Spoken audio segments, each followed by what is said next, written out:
You are listening to the Billy Dees Podcast.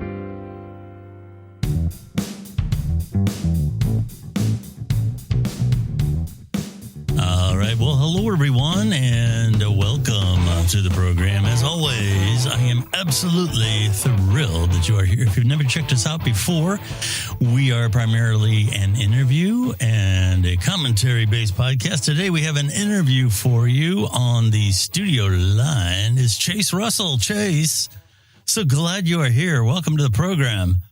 Billy, thanks so much for having me on. I'm excited to be here and have a great conversation. All right. Well, we certainly will. Chase is a top Republican political strategist based in Florida and president of the Gray Eagle Strategies.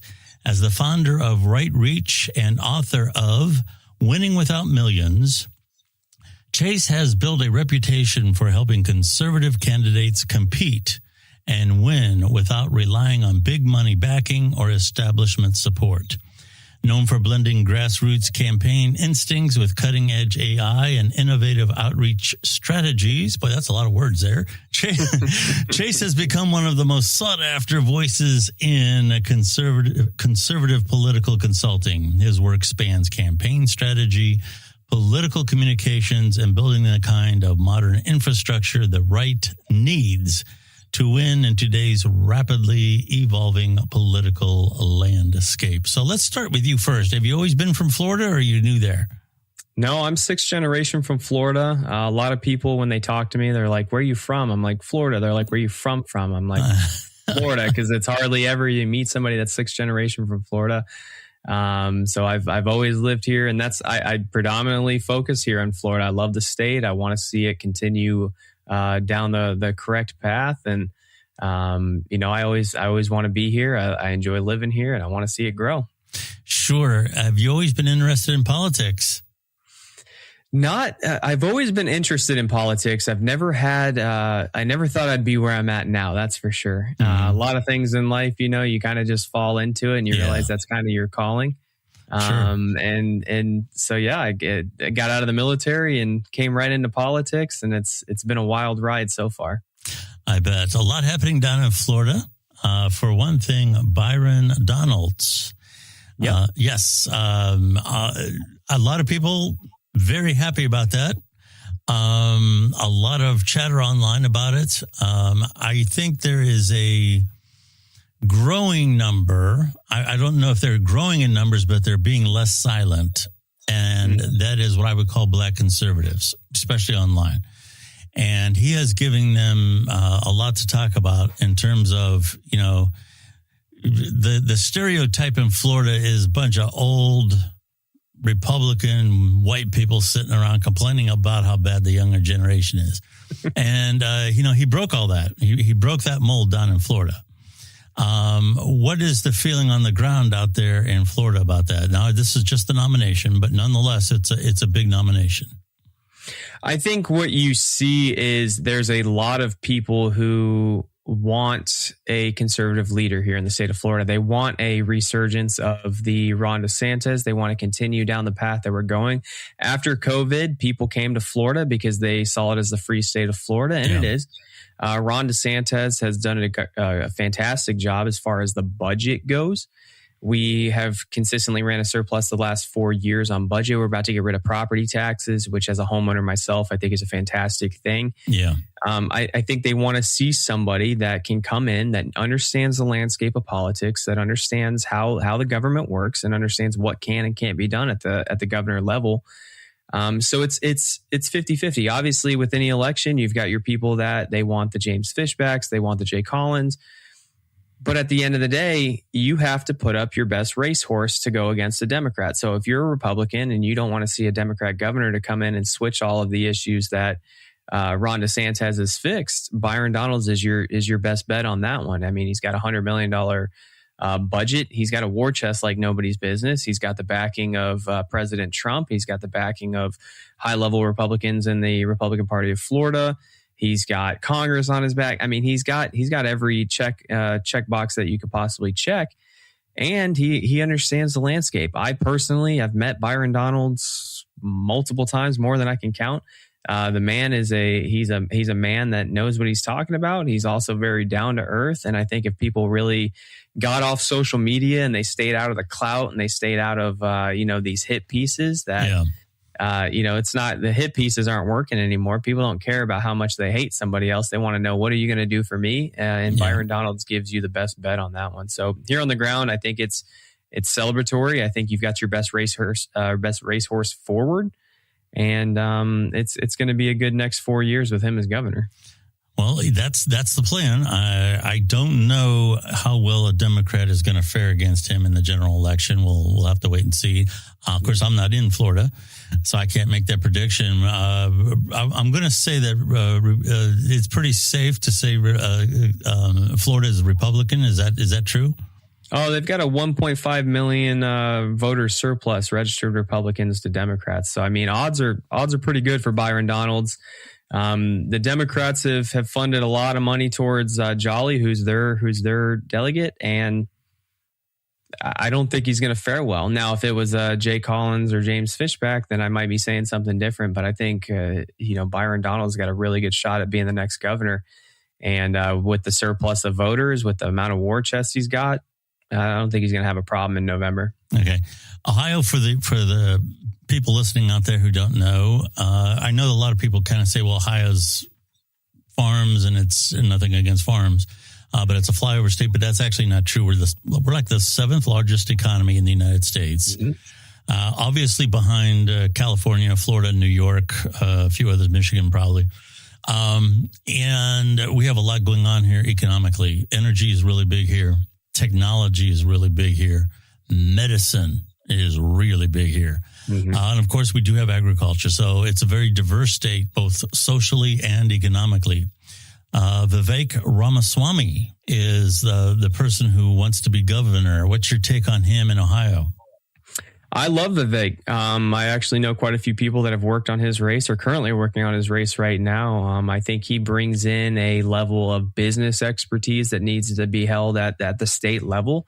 I think during his presidential campaign, he did a fantastic job. He aligned himself with the right people that helped him out quite a bit in the political world. Obviously, coming from a business world into the political world, Donald Trump did this very well, but that's not always a very good transition. As far as Vivek goes, I think he would be a fantastic governor for Ohio. I think he brings a lot of business expertise into the state. He brings an economic boom for people that are going to bring businesses into Ohio. I think if you guys can figure out the tax incentives, just like Florida's done, if you guys can figure out property taxes, just like Florida's done, mm-hmm. And again, I'm biased towards Florida. I love my state. I think Vivek would be a fantastic governor overall. He's ran a very good campaign. The team he has is fantastic. I mean, just on the inside of political campaigning, he's done a very good job. He's done almost everything the right way. Yeah. If I was in Ohio, I would definitely vote for him. Are the data centers an issue in Florida? Yeah, data centers that's a wild topic here in Florida. It's a huge topic here in Florida. What people don't understand, and I have some inside knowledge on this because one of the campaigns I'm working, one of the largest data center consultants is working on that campaign. Florida has an issue with salty water. I don't know if anybody knows anything about Florida, but there's a lot of salt water down here. Yeah, sure. And you need cooling for data centers. I don't think the data centers are going to be as large of an issue here in the state. I'm not for an entire moratorium across the state. I think capitalism should reign, and if you buy property, you have property rights to it. Yeah. At the same time, too, you need to gauge the environmental impact on data centers. So. It is a huge issue down here. It's something that is being talked about, and it'll probably be one of the larger issues that comes up come November as far as the governorship goes and everything like that. And it's been a huge issue even just in the primary. A lot of people worried about data centers, which is understandable. You should be. It's new. It should be worried about. Mm-hmm. I don't think people realize data centers have been around for a long time. Yeah. Now they're just becoming more prevalent because people are figuring out about them. Yeah. Well, the ones that have been around are essentially like you go to an office building and there's a closet somewhere with 50 million wires hanging from the ceiling. And that's the room where the router and the switches are and everything. And that's essentially what they have been. What the issue with these bigger ones is they're doing heavy processing. And that's where all the energy requirements and everything else are coming from. Now, I personally am not that scared about these things. I'm old enough to remember, you're probably too young, but in the 70s and 80s, the electrical towers, the steel frame electrical towers, those were the things that were going to kill us. Okay. Yep. More recently, the 5G. 5G was going to kill everybody. And wait till 6G comes out. And it's due in about a year or two. I don't know what everybody's going to panic about that. But there's always something coming along that's going to be the next apocalypse. And I understand the concerns about data centers. If you really look at the statistics on this, meat processing, coffee beans, all these things take more water than what data processors do. So I understand the concern, and I think the public their mind should be put at rest. But I'm me personally, I don't know what your take on it is. I don't find these things that terrifying. I really don't. I think you have two folds of this coin. And the reason I say that is you have a national security issue when it comes to data centers. Yeah. The idea that AI will be the next arms race. Sure. If we don't do it, China will be doing it, Russia will be doing it, and we fall behind on that. So you have that side of the coin. The second side of this coin is you're right. First, it was 5G at some point. Everybody was saying, hey, it's going to give you cancer. And my wife's one of them. She believes that stuff. I don't necessarily believe it. I think there's enough data to say differently. But I think there is, when you have something new that comes to the market, when you have something that's kind of just become public knowledge as far as data centers go, I think it's important to have very good ideas on what they are, how the public perceives them. There needs to be experts in the field that come out and say, hey, this is what the numbers look like, and not experts that come from Anthropic and come from these multi-million or billion-dollar companies. They need to be experts that come out and say, hey, this is what's bad, this is what's good about it.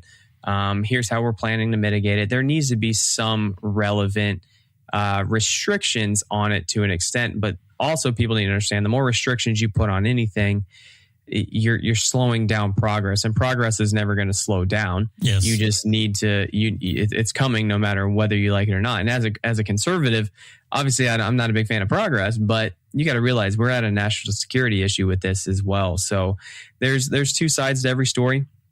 When it comes to data centers, I think they're a necessary thing that needs to happen, but we should be smart about it. I mean, we can even look to, unfortunately, we can look to China. China's doing a very good job when it comes to how they build the data centers. For instance, they're putting them in tubes under the water. Florida, for instance, what's the whole point of running water through a data center? Keep it cool. We don't have a lot of water in Florida. We have a lot of salt water. It's not good for cooling. Yeah. And you're right. It's cost more. It's more water to do coffee beans. It's more water to do a lot of agriculture. It's more water to do all of these things. And people aren't realizing that. They're worried about the water. It's not the water. Small nuclear reactors, for instance. You can put a small nuclear reactor on a lot of land, and it's self-sustaining at that point. So all of these things are things that need to be looked into. And then you can look at the environmental impacts of it. You can look at, hey, what does this look like? Because we don't know. I mean, yeah, sure, data centers have been around, but these hyper data centers, we haven't really done enough research on them. So yeah, it's worth questioning. And if I was a voter, if I was somebody that lived next to them, I'd be curious about it. So that goes back to let's inform the public. Let's make sure that the voters are informed. Let's make sure that the people that are living next to these are informed. And it might put to ease a lot of people's rest. But then you go down the conspiracy rabbit hole, which I don't typically do. And that's a whole different world in itself. Yeah, and that's a whole nother topic maybe for another time, how people jump at these conspiracy theories. What made you start Gray Eagle Strategies? So I got out of the military, and I said, hey, how can I translate what I know from the military over into something that I really enjoy, which is politics. And I saw one thing led to another. I started running a campaign. Somebody was like, hey, you do marketing. Do you mind running my campaign? So I did it. I loved it, fell in love with it, caught the bug, whatever you want to call it, with politics. Yeah.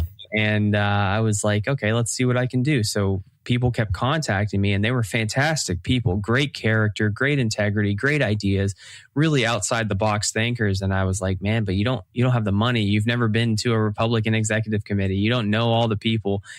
And it brought me, it was like, hey, why can we not take all of the marketing tactics in the business world and translate it over into politics.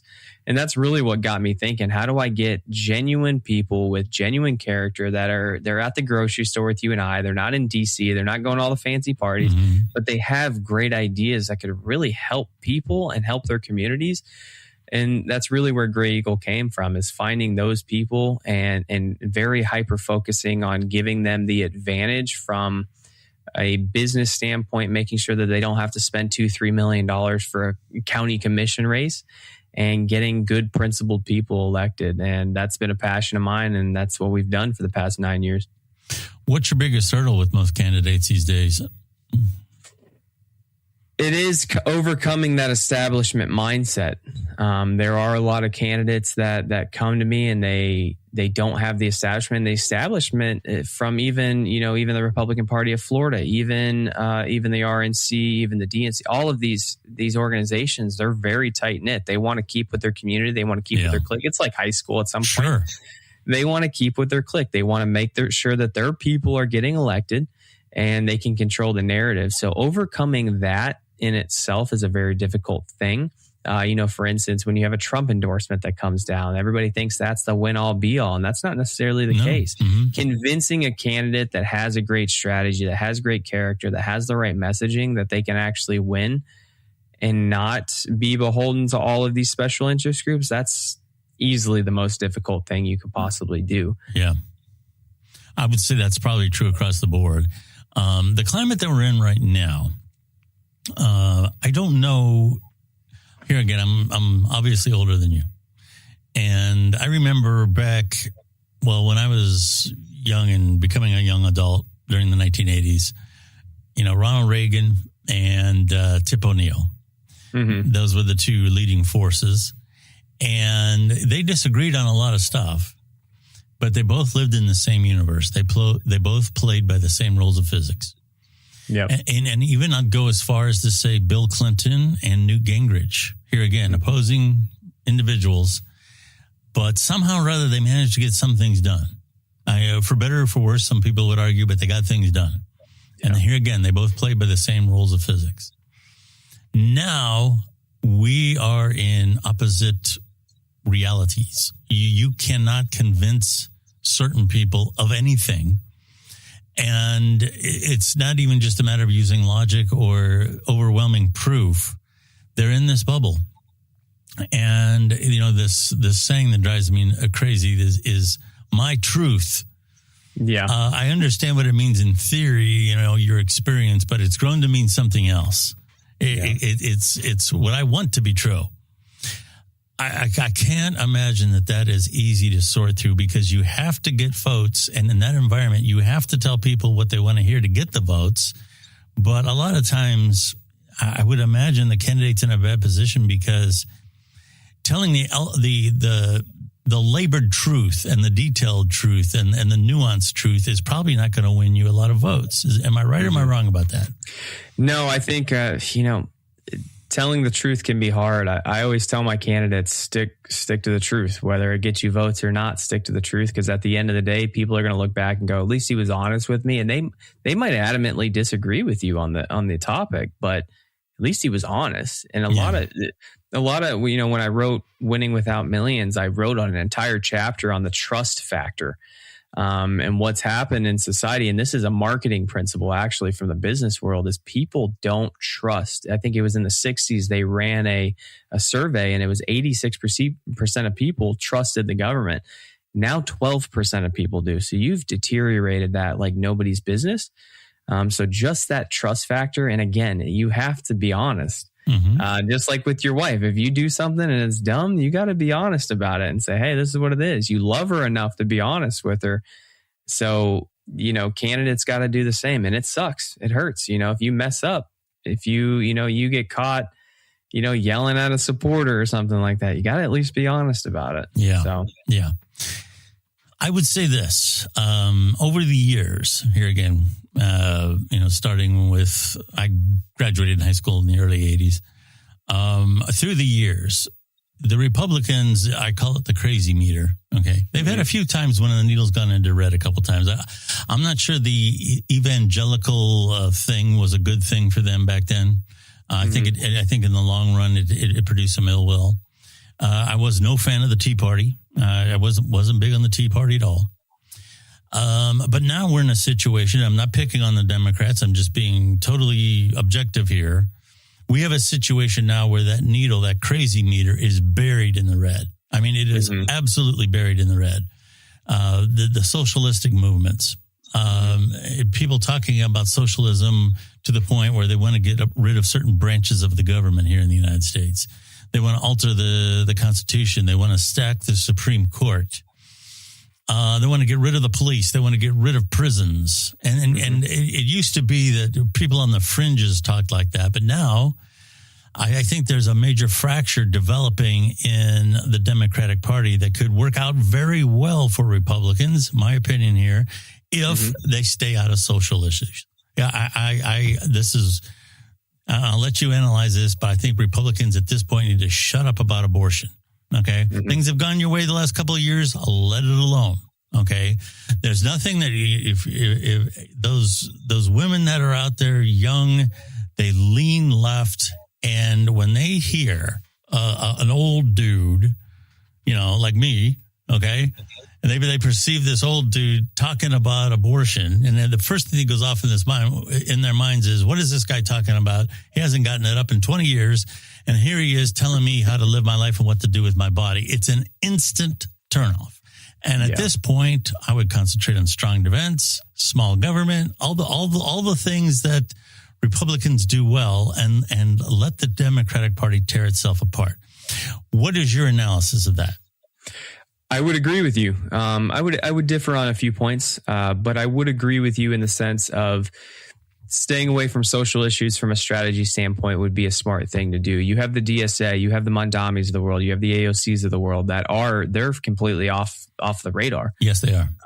And they're bringing a younger population with them. But the question now becomes is, why are they bringing a younger population? What is so enticing about their movement that brings the 21 to 28 voter? The issue is the economy. The issue is affordability. The issue is that nobody's heard that 21 to 28 demographic. They can't buy houses. They can't afford groceries. They're still living at home with their parents. So, and there's quite a few books on this. I can't remember the name of it right now, but they've studied this on countries that have went to a socialist mindset. And it's always the younger generation that does this. And it's typically always a disenfranchised, or I don't feel like I have a say in my own life. I don't feel like I have control from a financial standpoint. I can't afford a home. So the Republicans would be smart. And this is something I just got off the phone with the vice chairman of the Republican Party of Florida. And we talked about this literally like 30 minutes ago. We talked about this. If you can make that group of individuals understand that, hey, we're working for you to fix those issues. Your voice is heard. You can have a say in the way the government handles this. And this is our plan to go forward and fix those issues. You can combat the people that are leaning more towards democratic socialism, which is it's communism. Let's just be what it is. Sure. The free grocery stores, all that stuff. Nothing in life's free. Yeah. So I agree with you. If you can steer away from why hit on the social issues? Why hit on gay marriage? Why hit on abortion? Now, if that rears its head back up, then as a conservative Christian, or as a Christian conservative myself, I lean very towards that. But combating the socialism movement in America boils down to making sure that younger demographic is heard, that they can afford life, that they can actually feel like they have a say in their country, because they're disenfranchised right now. If you can fix that, you'll fix the socialism issue. And let the DSA fall off the complete radar. Their movement will fall apart because there's nothing really to it. I mean, you've got Muslims screaming gays for Palestine. And, I've been to the Middle East multiple times. They're not lasting very long there. No. It's complete backwards insanity at some point. Yeah, they want us to welcome without any restrictions, not even checks at the border, all these people that are fleeing from socialistic countries.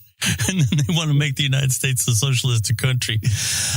There's a reason Miami flipped red in 2024. all the Cuban refugees that have come over here and they saw socialism and they're like, no, we've read that book before. Yes. Yeah. Socialism is one of those things. You vote your way in, but you have to shoot your way out. Isn't that what the saying is? Yes, absolutely. Yep. Kind of on the same topic, I think it's very important. I said stay away from the social issues. I would totally agree with you that instead of dismissing a lot of young people, they just don't want to work. They want to, be on social media all day. Mm-hmm. And I think the resentment that they have for the boomers comes from a lot of that talk. They just don't want to work. They just don't want to do this, that, and the other thing. That is, anytime you have a group of people that is being economically or in any way being suppressed, that is a petri dish for radicalism. And that is why these leftist politicians can speak to these people, because their logic is, well, what we're doing now isn't working, so we need to change. Mm-hmm. And it's a very easy thing to manipulate. And I think we need to do well as older adults, whether we're independents or conservatives or even reasonable, the old school, JFK type liberals, have to make it understood that our principles work. We just have not adhered to them, and we've let the wrong people manipulate which direction our country is going. I think that's a worthwhile message. That's my opinion. Yeah, no, being in the millennial generation myself, I've worked very hard. I joined the military. From all intents and purposes, I bootstrapped my way into where I'm at now. I didn't grow up with a ton of money. My parents are not college educated. They didn't even finish high school. But yet here I have, I've been very successful in my career.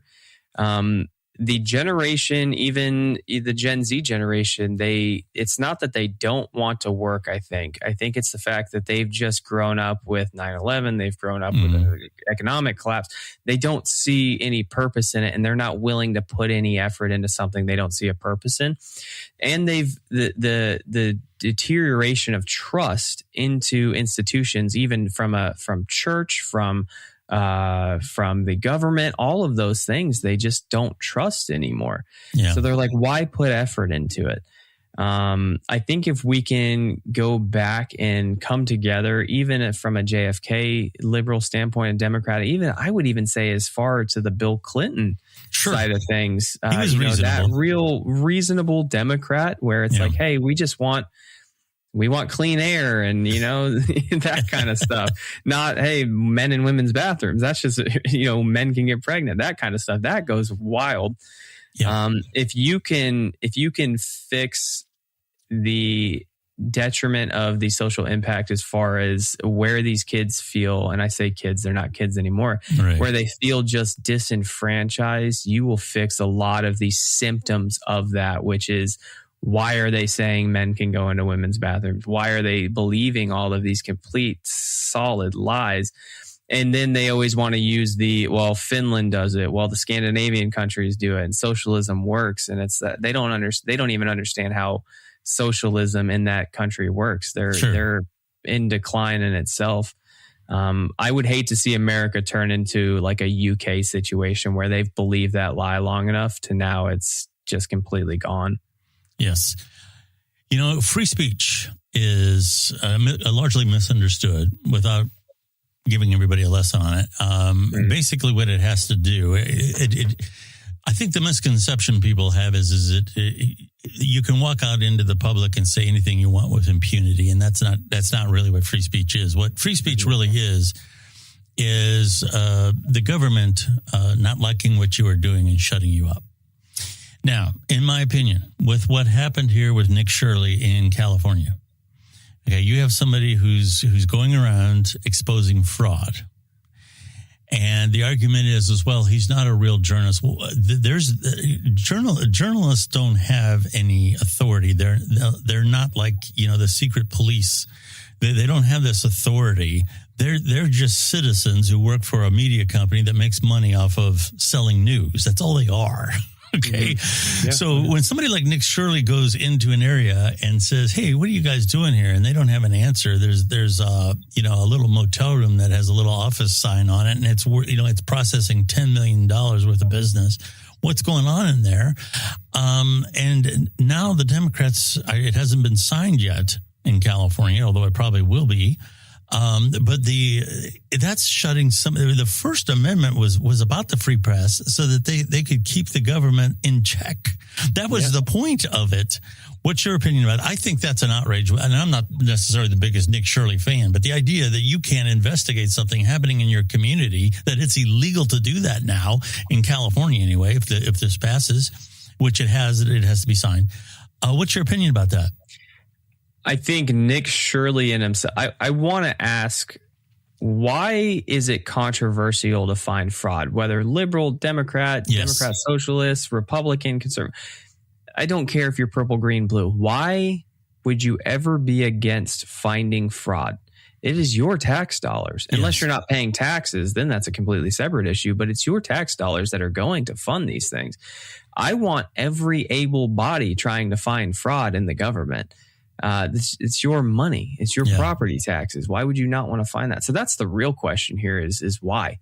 Yes. Now, going back to the journalistic thing, you're right. Journalists are nobody. They got whether work for the New York Times, and New York Times printed you a badge and laminated it and put you as press. There's no difference. No. Nick Shirley just happened to grab a camera, and we shouldn't be asking ourselves this: is why does a 25, 26-year-old who should probably be at college or dating girls, going out to the bar, whatever he wants to do? Why is he the one flying on his own dime, has to have security to go to California, and then you do an entire bill just to stop him and shut him up? Yeah. That should be the question here. Why is California spending? I've worked on a few bills. You're spending millions of dollars to get this bill passed, between salaries and all that, to get it passed through the House, the Senate, all the way up to the governor, just to stop a 25-year-old kid trying to uncover fraud. That's fishy. Yes, that's fishy. And I'm not a huge Nick Shirley fan. I think he's not as well spoken as he probably should be. He's a little precocious. There's no doubt about that. Go ahead. Yeah, he seems like a great kid. I've never met him personally. I know a few people that have, and that he's the same person on air as he is off air or on video. But that's the real question. Why so much effort to stop somebody trying to find fraud? Yes. Is he hurting anybody? No. Yeah, he's hurting people that are committing fraud. Yeah. You look at Minnesota. My wife's from Minnesota. I've been to St. Cloud. I've been to the Leering Center. It is, there's fraud. There's no other way around that one. Yeah. So I can't understand that one to even begin on it. Where Democrats have really changed is it used to be, here again, back in my day, everybody agreed that we don't want criminals running around the streets. I mean, that was kind of like... That's logic. That's sound logic. Yeah. And it used to be that if you weren't, no matter what party you were from, if you weren't tough on crime, there's a good chance you weren't going to win the election, no matter what you were running for. Yeah. Okay.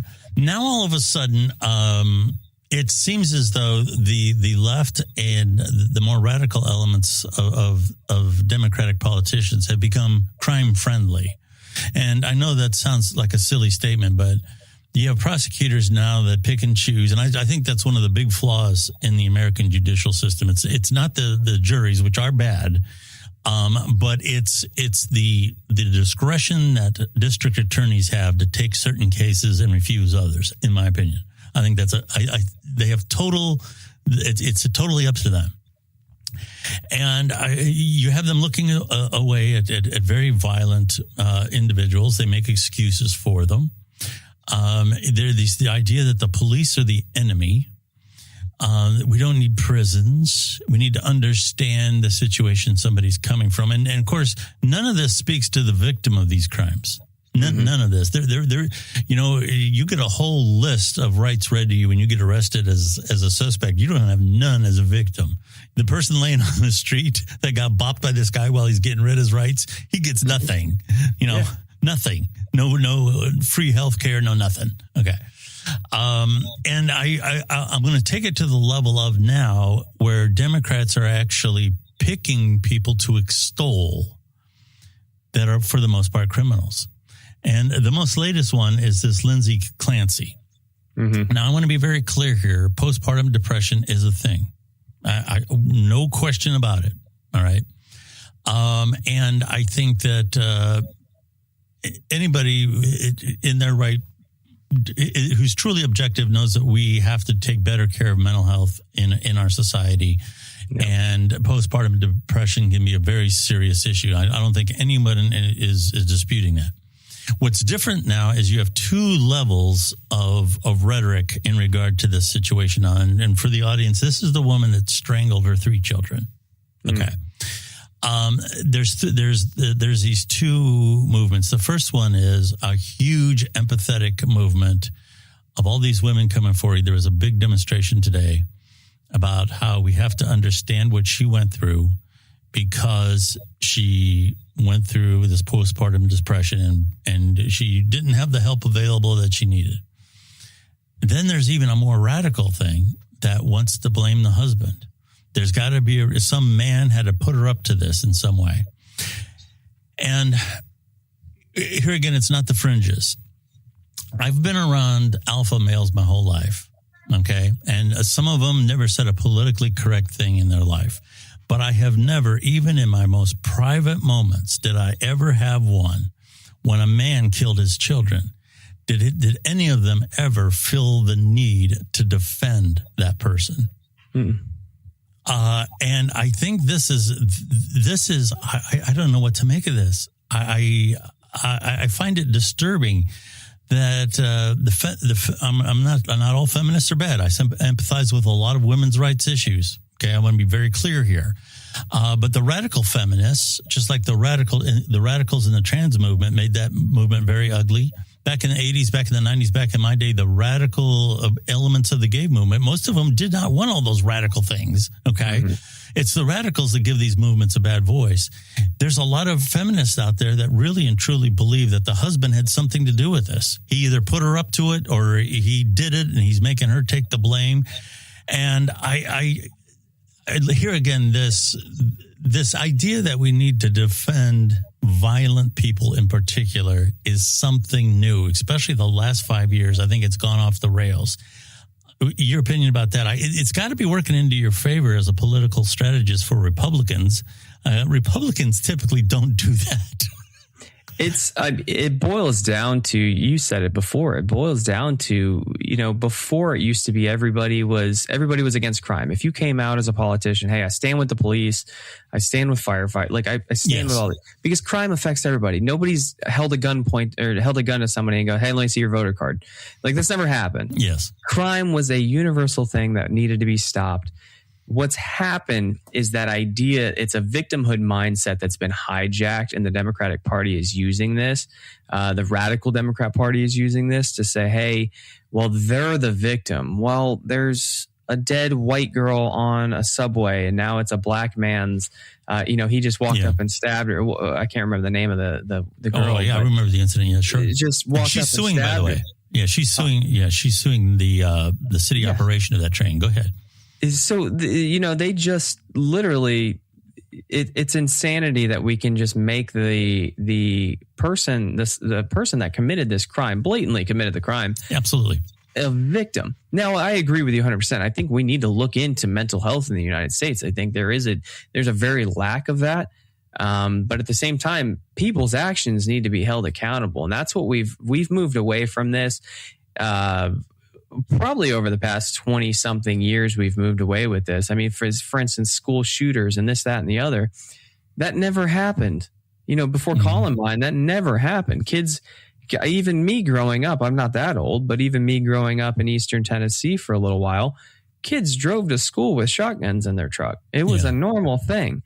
Nobody got shot. So, you want to blame the guns. It's always who can I make the victim? Or who can be the victim? It's never, hey, this is a consequence of your action.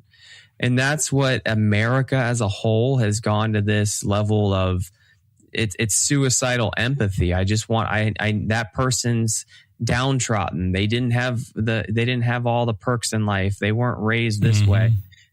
You still decided to make an action. There are hundreds of people that I was in the military with, and even now, and I'm sure you've met some of them as well, where they didn't have a good upbringing. They didn't have a dad in the home. They didn't have a mom that loved them. They didn't have money. They didn't have the trust fund. And guess what? They turned out just fine. You want to know why? Because they made good decisions.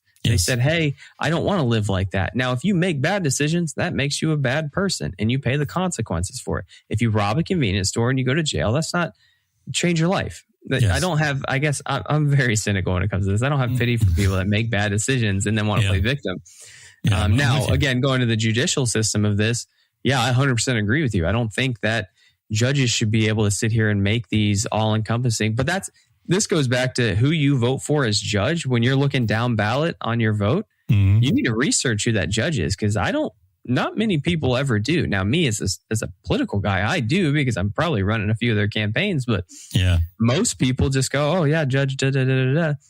Sure, they have a lot. Judges have a lot more power than people think they do. Oh yeah. And especially in states like California, where they've kind of rigged that system up to make sure they get what they want. Yeah, I think this victim mindset has got to be that's a cultural change that needs to happen in America. And I don't know. I don't have the answers to it. I wish I did. At 32 years old, I wish I had that answer, but I don't think I have that answer yet. Yeah. And here again, I'm going to be very clear. I understand. And I've listened to some people talk about Lindsay Clancy in a more reasonable way, saying that we have to make sure that women who are going through this, the warning signs are recognized. That's all very reasonable stuff. And I don't want to see this woman hanged, drawn, and quartered. That's not where I'm coming from. But what I am coming from is there's this mass undercurrent of people coming forward now, especially to the point where they can't even place blame on her. They have to blame the husband. And this has happened so many times now. I won't go through the whole list, but there's probably been over the last year, there's probably been about 3 or 4 of them where the criminals, their families have become millionaires from all of the donations that are coming into them. And here's what I don't understand. As far as the Democrats go, where do they choose their heroes? I mean, there's so many people out there that deserve real attention. Like to me, if you have, let's say, a minority person of some kind, works at a factory his whole life, 29 years, and he puts in his blood, sweat, and tears. He's played by the rules his whole life, and then the company gets sold, and he's 3 months short of getting the pension he deserved. Okay, that's the person I want to extol. That's the person I want to see on the 6 o'clock news. That's the person I want to help. There's got to be a lot of those out there, but they seem to get focused on these criminals. And like I said, I don't know where that comes from. It's benefiting them somehow. I think a lot of times they can set themselves up as protectors against the big bad machine that's controlling everything and all the police. And they set themselves up as protectors, and people buy into it. I hope that is starting to change. I hope there's some light at the end of the tunnel. I'm starting to see some good signs, but I don't know what your opinion is. I think, a lot of these people, it kind of goes back to, it's obviously before George Floyd, but, the George Floyd, for instance, facts come out and there might have been some issues and this, that, and the other, but to go out and make this, we want statues and we're wanting all of this stuff. And it's like, well, there's 2 sides of this coin. There's 2 sides of the story, but they want to ignore the entire other side. The fact that he was on fentanyl, the fact that he was counterfeit money, like all of these things. And he wasn't this angel, and the media likes to spin these things, obviously, because the media is owned by, Democrats, but they want to spin these things and make it something that it's completely not. It goes, again, back to this victim mindset of if I can be in this class, and that's why the LGBTQ plus community is so growing so fast. Like the number of trans kids in school has like 10x. It's not really logical. It doesn't make any sense at all. So now you become part of this fad. So if I get enough of my friends that say, well, they're bad, and they get to this tribal mindset, they're bad, and we don't mind giving $100 to this without looking at any facts, without looking at what the actual situation was. We just believe it because we're on this tribe.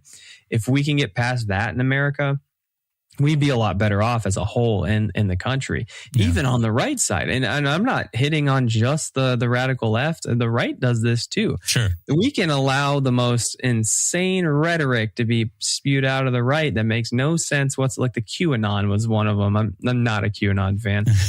Some things that are just like, hey, that doesn't make any sense. And we will, some of us will still believe it.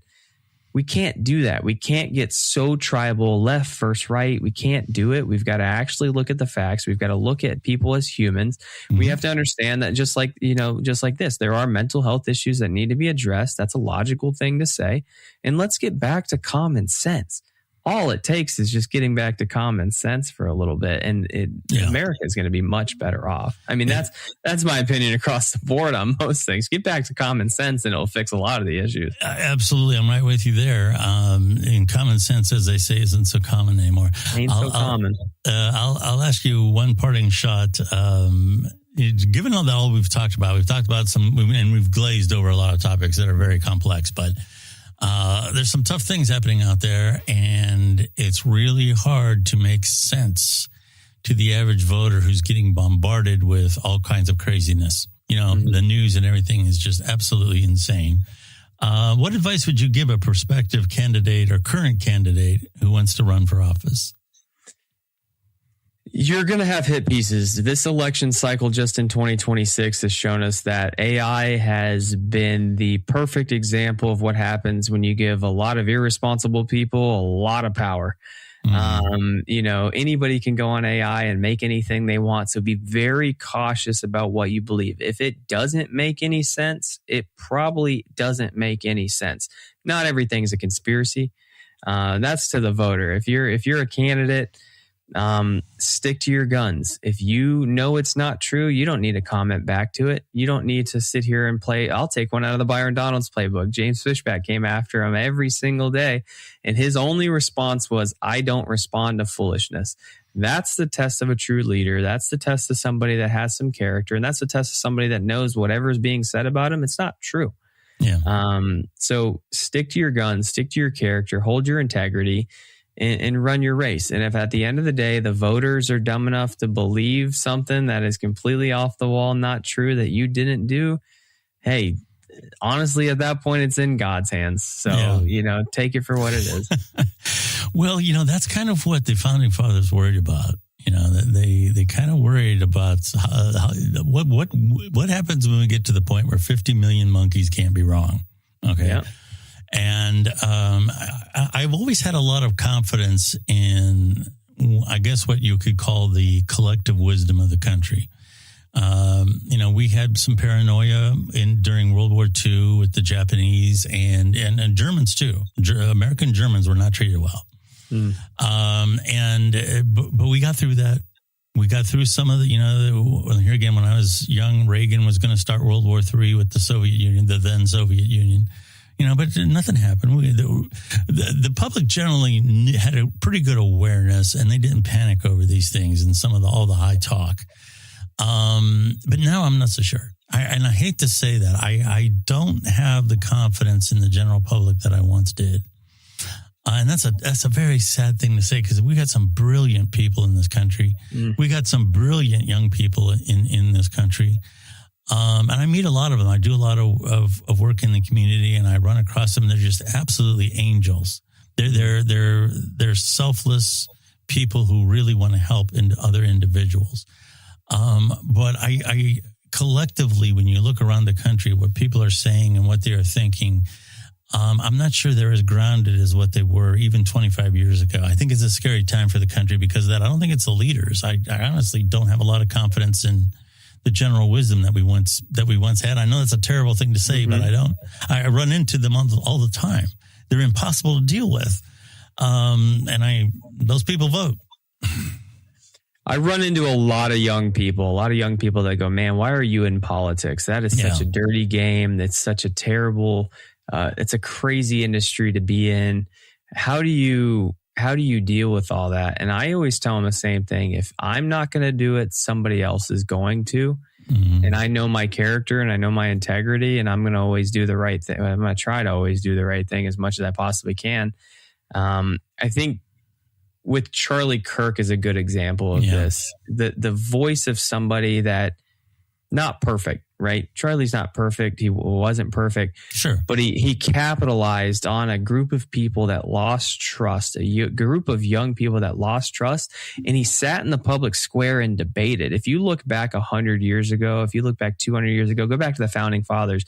They sat and they debated ideas. They sat and they came up with real solid ideas that were based in fact, that had in my opinion, had a biblical foundation to it. And there was there was a foundation that was laid, and they all may not have agreed on everything, but they agreed that, hey, liberty, the pursuit of happiness, all of these things are key factors that we need to go after. If we can get back to at least baseline understandings as a society, we're going to be much better off. Right now, there's no foundational truth. There's no level at which people look at it and go, and hey, we need to at least believe in these core principles. Like people have the right to live. People have the right to, go about their day. We don't need the government on top of us all day long, every day telling us what to do. You can just be a good person. But the next generation is looking for somebody or something that is solid. They're looking for somebody that's going to give them truth. They're yearning for that. And if we can, if your generation and the generation before that, after them, if that can be a truth for them and they can actually fall into that and learn something and gain wisdom from it, we might be all right in 5, 10, 15, 20 years. We might just make it through. Well, let's hope so. Like you said, with AI and everything, there's big changes coming, so there's a lot to deal with, and we need to have our heads on straight. A good friend of mine brought up a good point. We hear so much about artificial intelligence. With all of this happening, we need to up our game of our own awareness, our own self-awareness. We have to be more aware of how our mind is working and the decisions that we are making. And I think that's so true. And Chase, I wish you nothing but the best on what you're doing. Chase is the author of Winning Without Millions. He is the president of Gray Eagle Strategies. Where can people find you online? Yeah, so you can head over to chaserussellofficial.com. You can order the book, Winning Without Millions. You can subscribe to my Substack, No Comment. And if you want to contact me, if you're thinking about running for something, if you're on the fence, you're like, I don't even know where to start, give me a call. I'm a pretty open book. I will help you out as much as I possibly can. We've got a lot of races coming up in 2028 already, but yeah, head over to chaserussellofficial.com. If you're looking to run, you want to kind of figure out what Gray Eagle Strategy is about, grayeagleco.com. And you can read about everything we do there. That is absolutely fantastic. Chase, thank you so much for being here. Yeah, absolutely, Billy. Anytime. Looking forward to coming back. Absolutely. We'd love to have you back. My name is Billy Dees, and you can find the Billy Dees Podcast just about anywhere. We've been around for over 10 years now, the Billy Dees Podcast, and we've been a mainstay on all the major platforms for a long time. Should be really easy to find.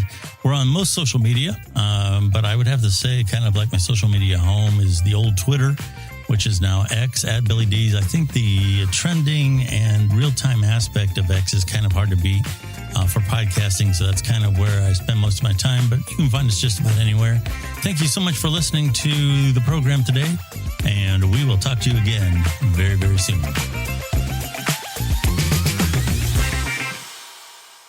I'm Billy Dees and host of the self-titled podcast, The Billy Dees Podcast. We are primarily an interview and a commentary-based podcast featuring authors and creators talking about their craft, advocates for community issues, and myself and an array of co-hosts discussing current events. There's no partisan ranting and raving going on here, just great content. You can find the Billy Dees Podcast on your favorite platform and on Twitter at Billy Dees. Thank you, and I hope you listen in.